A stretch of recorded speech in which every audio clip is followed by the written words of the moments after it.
The test is in 4 parts. Part 1, Part 2, Part 3, and Part 4. Now look at Part 1. Part 1. You will hear a tourist asking for information at a tourist office. First, you will have some time to look at questions 1 to 4.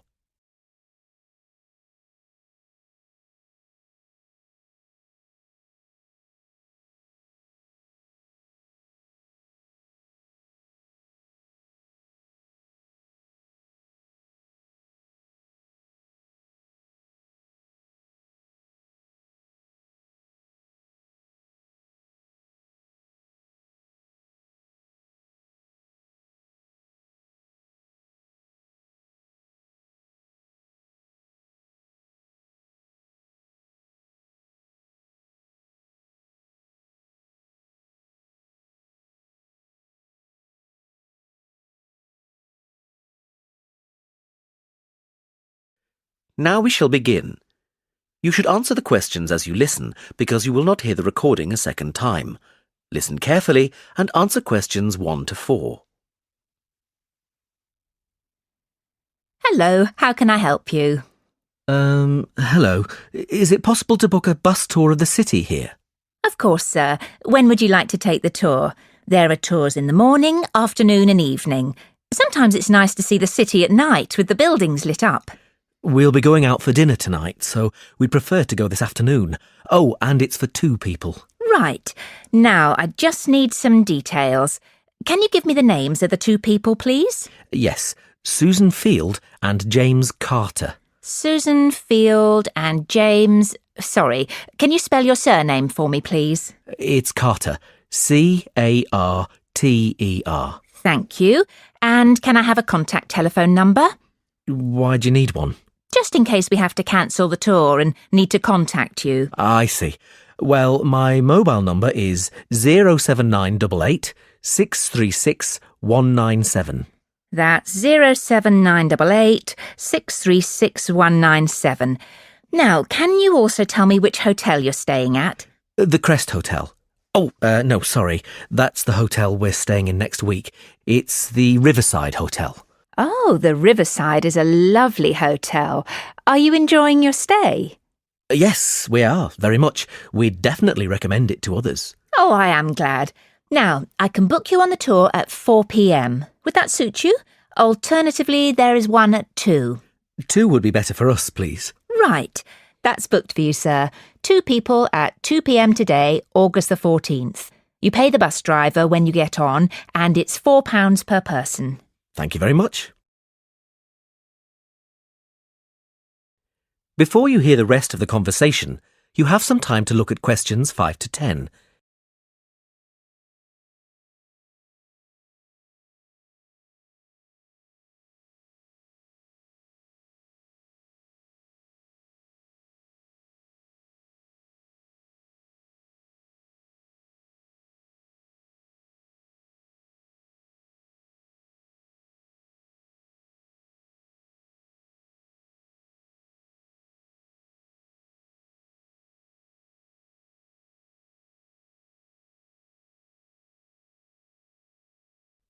Now listen and answer questions 5 to 10.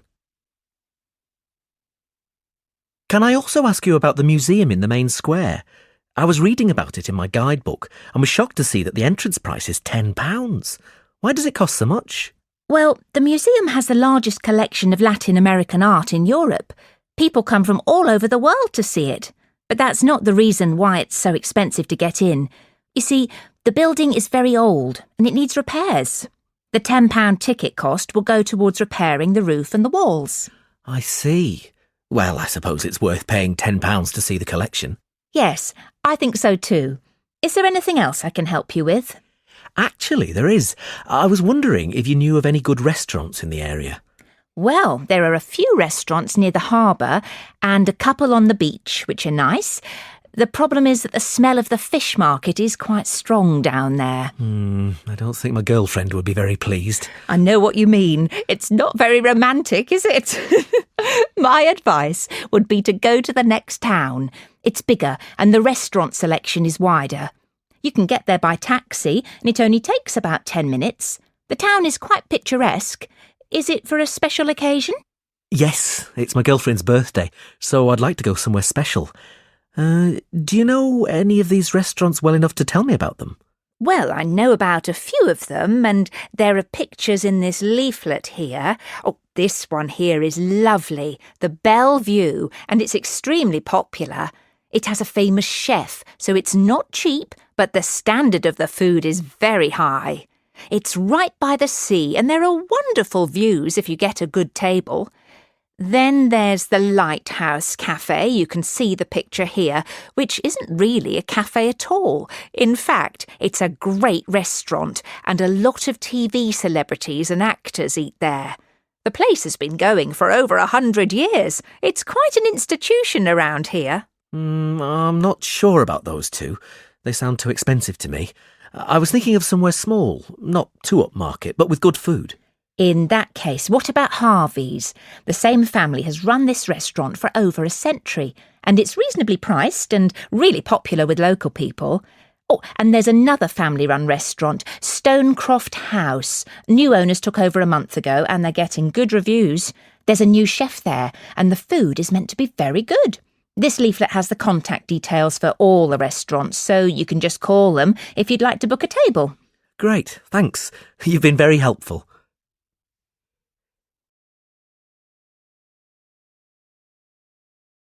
That is the end of part 1. You now have half a minute to check your answers.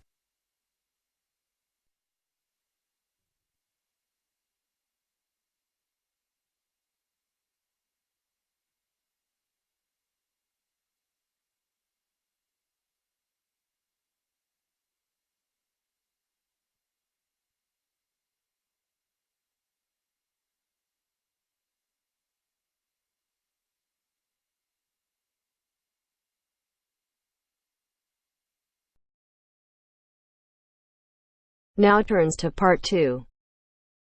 Part 2. You will hear a presenter interviewing a student on a radio show. The student is talking about her experiences of mountain climbing. First, you have some time to look at questions 11 to 14.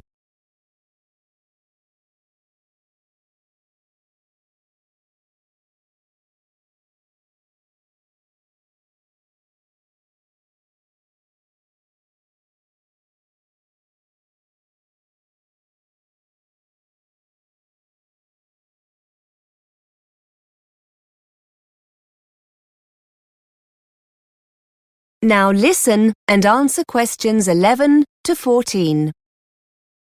Welcome back to BURS, your independent student union radio station. We're looking at some of the incredible feats one or two of you have been up to during your summer break. I'm with Catherine, who's going to tell us about her successful climb of one of the most iconic mountains in the world, Mont Blanc. Catherine, tell us a little about your achievement. Well, actually, it was the second time I've reached the summit. The first was in 2007, the year before I came to university. People are often surprised to hear how popular the mountain is with climbers. I've read somewhere over 30,000 people attempt the climb each year, and around 200 people a day summit during the summer season, so it's very crowded up there. Unfortunately, it's also potentially very dangerous. In July 2007, the month before I did my first climb, the death toll reached 30, mainly due to bad weather conditions. The sheer number of people can cause falling rocks, which only adds to the danger. Before you hear more of the interview, you have some time to look at questions 15 to 20.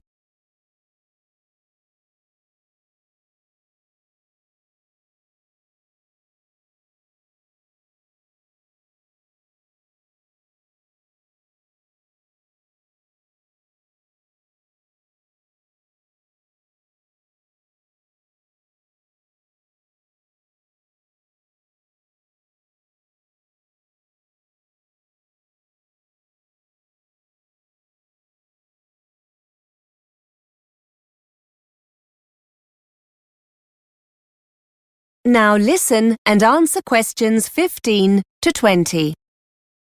So why did you do the same climb twice? And was it easier the second time around?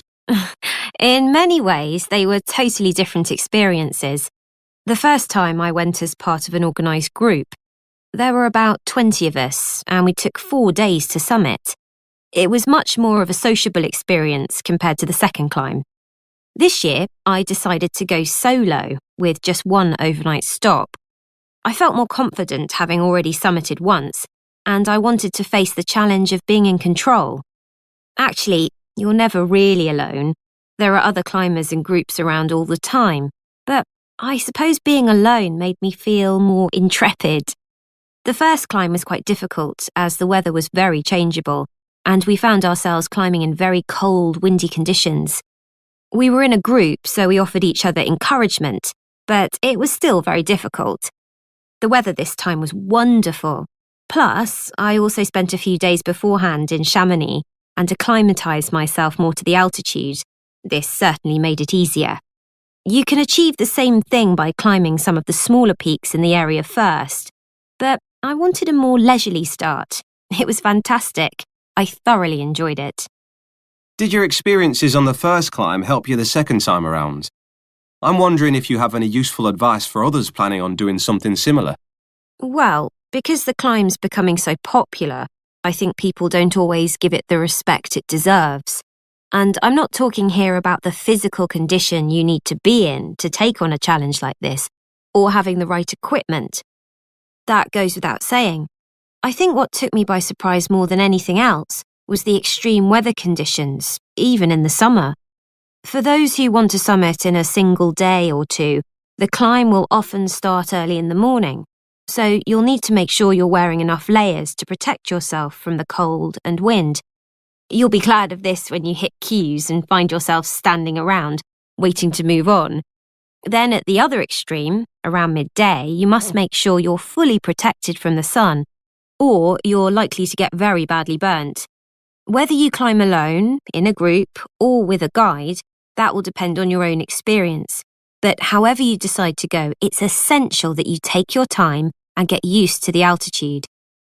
OK, many thanks for taking the time to come in and tell us all about it.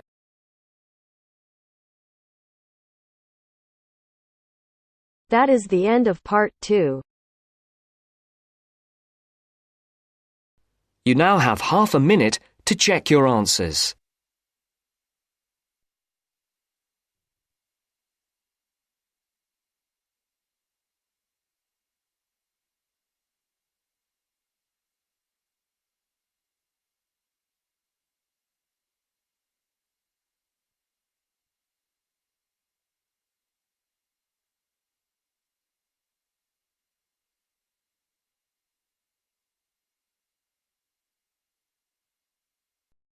Now turns to part 3. Part 3. You will hear a talk about the Yellow Plaque Scheme in Sydney. First, you have some time to look at questions 21 to 26.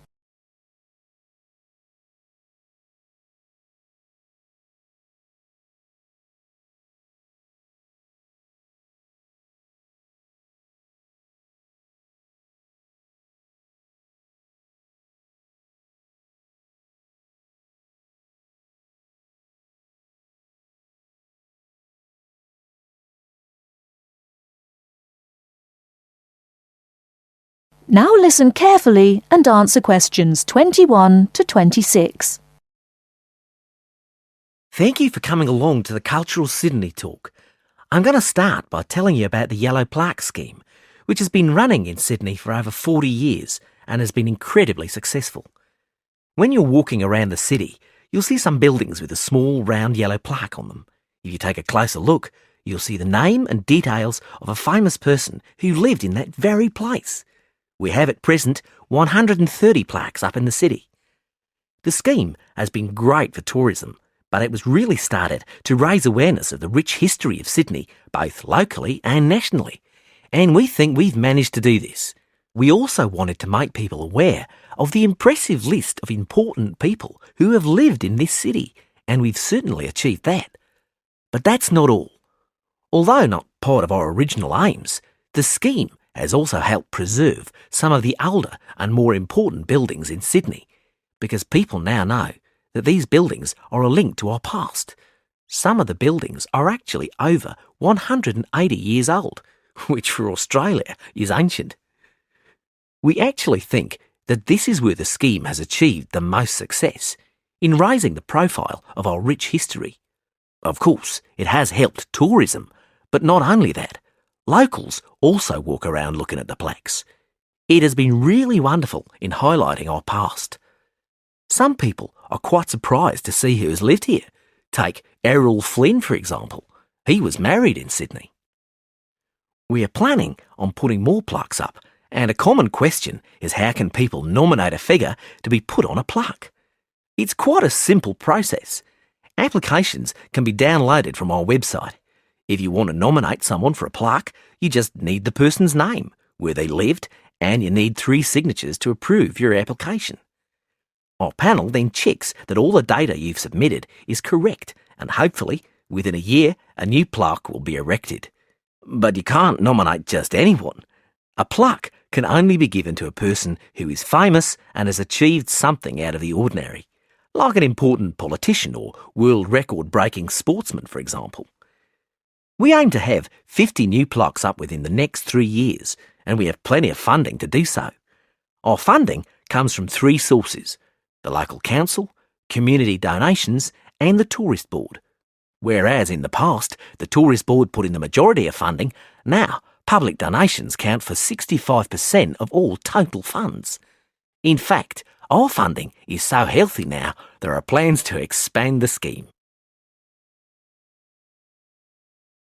Before you hear the rest of the talk, you have some time to look at questions 27 to 30.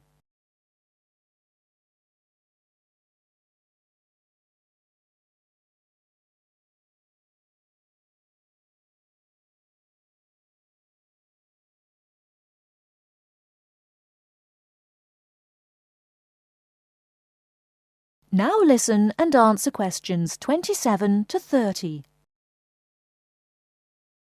At the moment, we only have yellow plaques for all the famous people, but we are aiming to produce different coloured plaques so that people can do specific walks.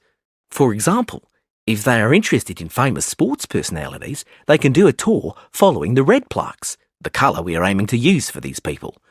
We are looking at introducing grey, white and green plaques as well.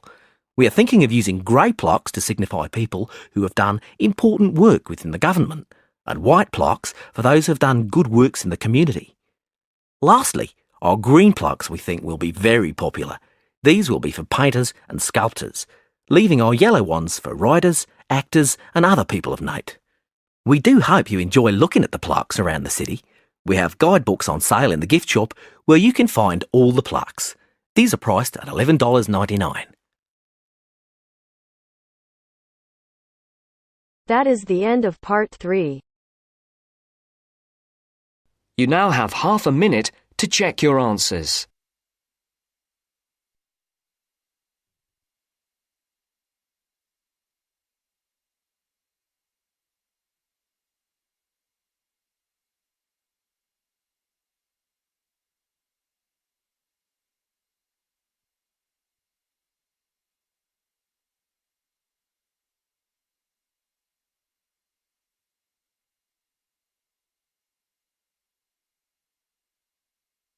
Now turns to part 4. Part 4. You are going to hear a lecturer giving a talk about work placements for psychology students. First, you have some time to look at questions 31 to 40.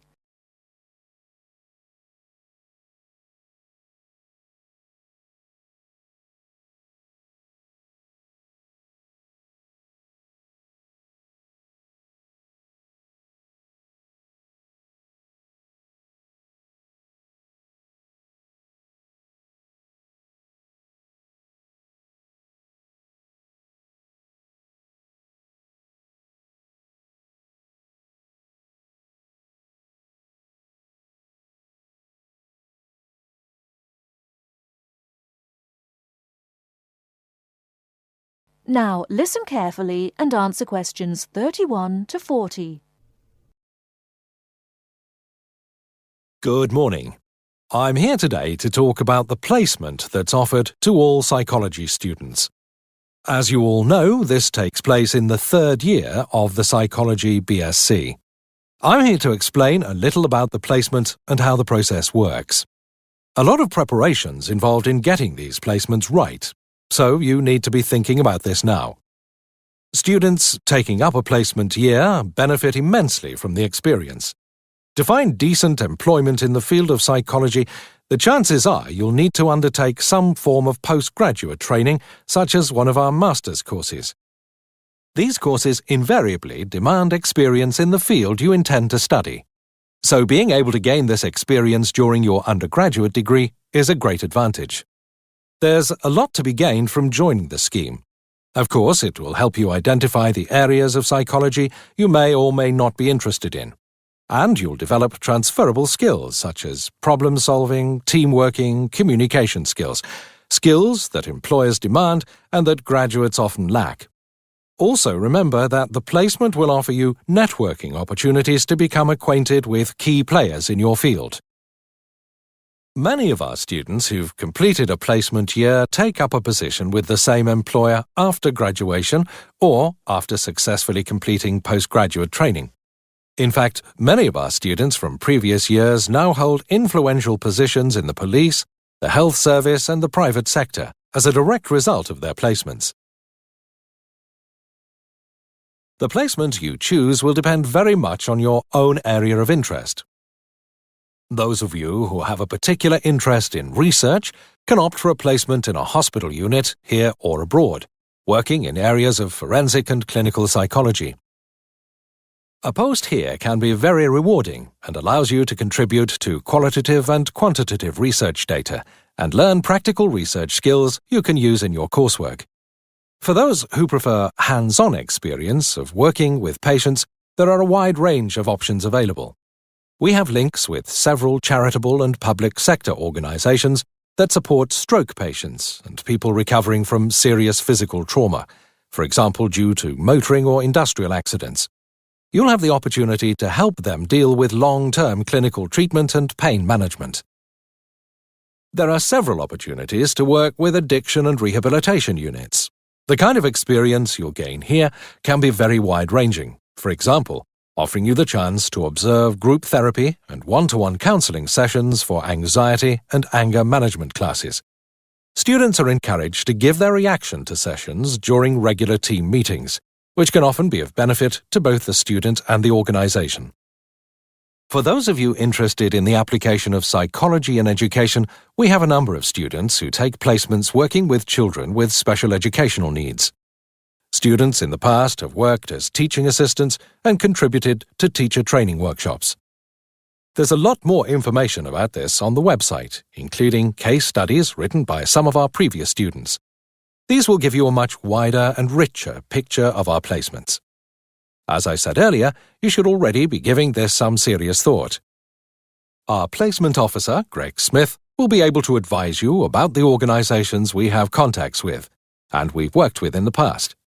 Once you've discussed the opportunities available, we ask you to contact the organization concerned to investigate potential positions and to arrange an interview. Your personal tutor will be able to help you with updating your CV and interview skills. During the enrollment process, you'll have been notified of the need to obtain a CRB check. In cases where you're working with vulnerable people, it's a legal requirement that you've had a Criminal Records Bureau check carried out. Without this, we won't be able to approve the placement. If you haven't yet arranged this, you must notify the placement officer of this during your first meeting. He'll give you the necessary paperwork to make your application. Once you have the certificate, please supply a photocopy to the placement officer.